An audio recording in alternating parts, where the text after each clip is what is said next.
నేను ఒక ఉత్తమమైనటువంటి లక్ష్యంతో ముందరకెడుతున్నాను. వెడుతుంటే నా లక్ష్య సాధనకు అనుకూలమైనటువంటిది ఏదైనా ఉంటే చెప్పాలి, కానీ నువ్వు నా లక్ష్యాన్ని పోగొట్టేటువంటి మాటలు చెప్తావంటయ్యా. చెప్పకు. నీకేమైనా ఉపకారం చేయాలంటే చెయ్యి, లేదంటే మానే. అంతేకాని నేను సాధించాలనేటువంటి లక్ష్యం నుంచి వెనక్కి వెళ్ళిపోవని మటుకు నువ్వు చెప్పకు. చెప్పినా కానీ నేను వినను.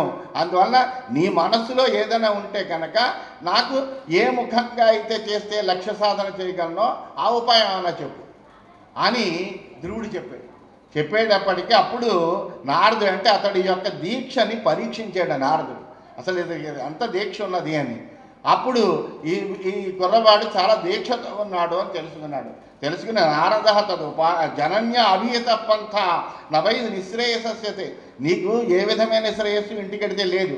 అందువల్ల నీ తల్లి ఏదైతే చెప్పిందో అదే నీకు శ్రేయస్సు కలిగిస్తుంది. అందువల్ల భగవాన్ వాసుదేవ స్తంభజ తత్ప్రవణాత్మన, నువ్వు ఆ వాసుదేవుణ్ణి తదేక ధ్యానంతో నువ్వు ఆరాధించు.